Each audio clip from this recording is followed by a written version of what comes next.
This news update is brought to you by Grab somebody and tell them hello. Your happiness will be connected to flow. Smile and cheer because that is we flow. Grab somebody and tell them hello. With your hands in the air, hands in the air, hands in the air, hands in the air. This is how we flow, yeah. Grab somebody and tell them this is how we flow.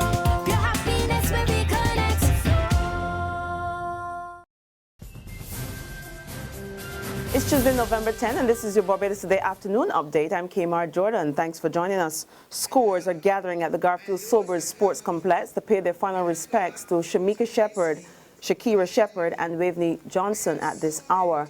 The three close friends perished in a tragic accident on Sunday, October 24. Viewing of the bodies is already underway ahead of the funeral service, which starts at 1 p.m. And of course, we'll bring more on that service in our later news updates.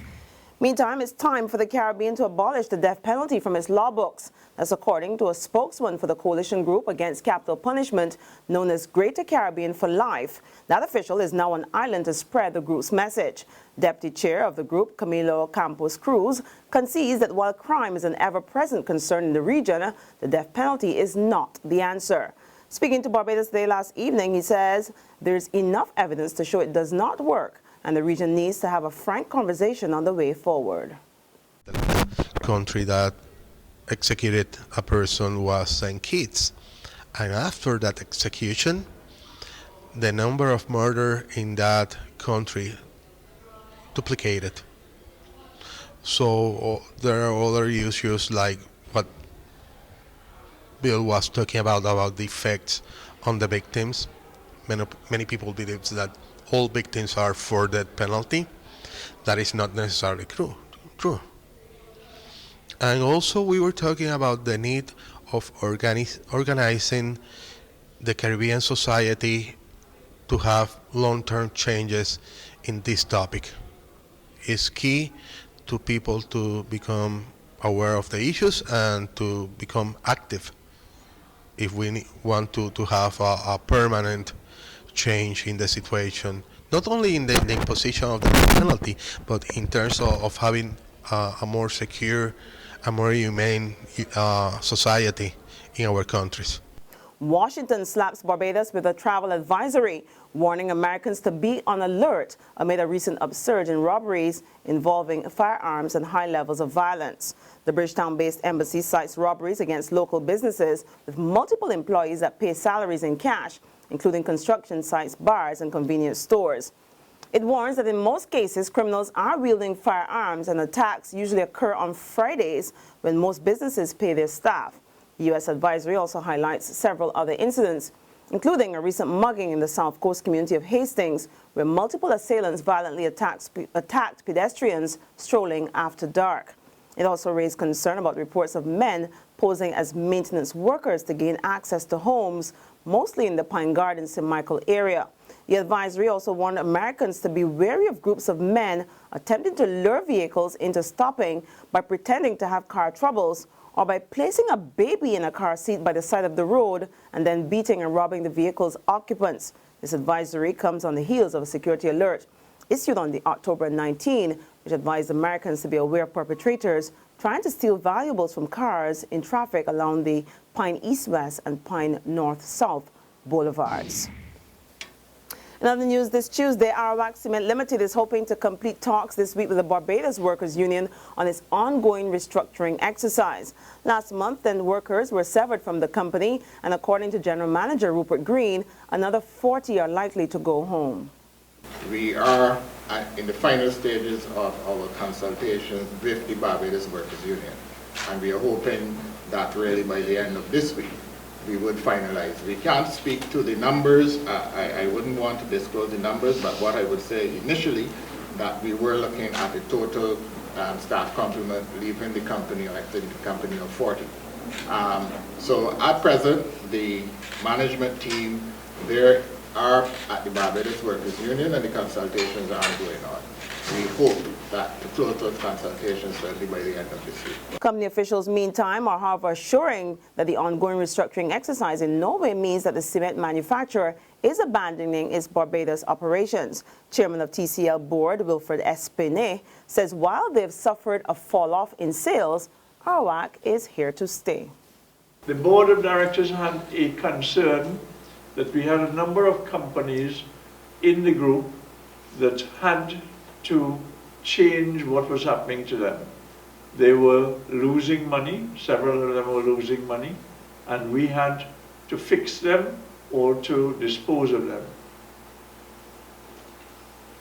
We have done a lot of in-depth studies into these situations, and the management of this group has decided that Awarak is a company that justifies us not only maintaining it, but investing heavily in it in all aspects, which is what we are here today to talk about. We are here to talk about the viability and sustainability of Awarak Cement, and to demonstrate that with the sort of concentration and commitment that we have, that Awarak Cement we foresee as being the largest foreign exchange earner in Barbados in the future, which is a priority for us. There's regional and international news after this short break. Secure your future, be financially strong. Since 1983, we have been there for you. A smart range of products, great tax benefits.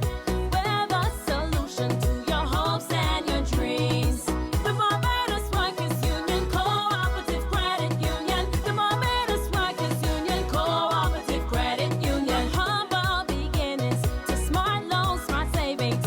Save smart and borrow smarter. That's the move for me. Stability, prosperity. We're the solution to your hopes and your dreams. The Barbados Workers Union Cooperative Credit Union. The Barbados Workers Union Cooperative Credit Union. To regional news now, 6 trade unions are pressing for talks with Cable and Wireless to discuss the impact of its recent merger with Flow on workers across the region. At a meeting in Antigua over the weekend, the unions agreed to take a united approach on the matter. According to General Secretary of the Antigua and Barbuda Workers Union, David Messiah, they want a clearer picture on the way forward. They say the unions will also be seeking clarity on reports of a possible takeover bid for Cable and Wireless by Liberty Global. On the world scene, the British Prime Minister raises eyebrows as he outlines his 4 goals for reforming the UK's membership in the EU. They include restrictions on benefits for people coming to the UK. Anti-EU campaigners say the talks are a gimmick, and the European Commission says the UK's benefit proposals could break free movement laws. But David Cameron is standing his ground. First, it's in all our interests for the Eurozone to have the right governance and structures to secure a successful currency for the long term. Britain understands that, and we won't stand in the way of those developments as long as we can be sure that there are mechanisms in place to ensure that our own interests are fully protected. Let me explain what I mean. There are today 2 sorts of members of the European Union. There are Euro members and non-Euro members. The changes which the Eurozone will need to implement will have profound implications for both types of member. So non-Euro members like Britain, which are outside the Eurozone, need certain safeguards in order to protect the single market and our ability to decide its rules, and to ensure that we face neither discrimination nor additional costs from the integration of the Eurozone. Because the European Union and the Eurozone are not the same thing. And those of us who are in the EU but outside the Eurozone need that accepted. We need a British model of membership that works for Britain and for any other non-Euro members. And that's where we end our afternoon update, but be sure to join us for another update later on this evening. Until then, log on to www.barbadostoday.bb, subscribe to our e-paper, our email updates, or better yet, you can like us on Facebook. You can also catch us if you're moving around Barbados today on Izumi Media in a bus terminal or screenplay at a supermarket or a gas station near you. Also tune in to Channel 101, that's on Flow TV, or Mix 96.9 FM for all the very latest news and sports. I'm Kmar Jordan.